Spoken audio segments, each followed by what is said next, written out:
The Behavior Assessment System for Children, second edition, was recreated in 2004 by Reynolds and Campus. This is a revision of the previous version, the BASC 1. This test is used to analyze children's behaviors and their self-perception with norms that are clinical and standardized, which means that you can compare a child who appears to have no behavioral problems and to other children that have no behavioral problems, or compare a kid that you know has behavioral problems in certain areas to other kids who already have those problems. If you're looking to purchase this test, you want to have a qualification level B, which means you have a master's in social work, a master's in education, or a master's in psychology. Purchasing the test can cost anywhere between $150 to $1,000, depending on what version you want, if it's self-scoring or if you're doing it all by hand. The content of this test includes parent rating scales, teacher rating scales, and self-rating scales. The purpose of this is to see if your behavior is different from how it is in the home or how it is in school. So maybe you're acting out in school but not at home.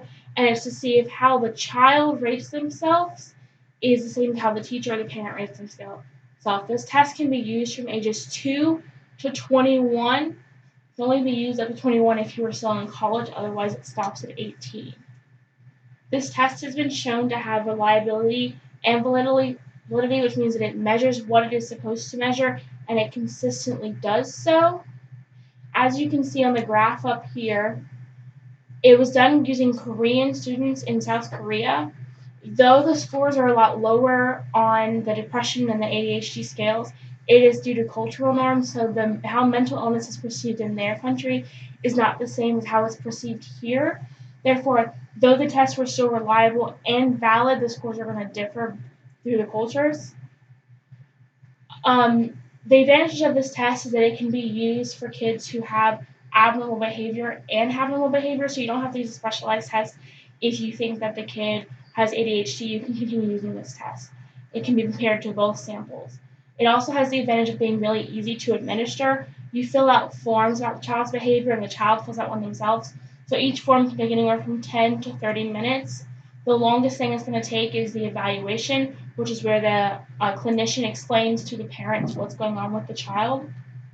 When they are explained, they have a scoring system for how the scores are interpreted. So if you score between like a 0 and a 20, you're considered having a normal score. If you score higher, you might be in the abnormal range and be compared to a clinical sample.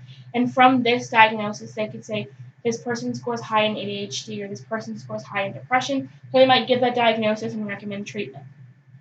The disadvantage of this is that it's not always clear. So someone could be at risk range for having ADHD, and the clinician would have to decide, do I treat this or do I leave it alone?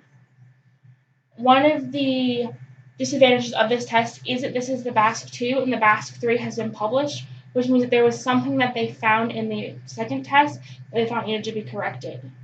Another disadvantage is that most of the research is done by Campus himself, which means that he's biased towards the results that he's doing. But either way, this test is a good test to give to children due to the time constraints that can be given in treating children and due to how easy it is to administer.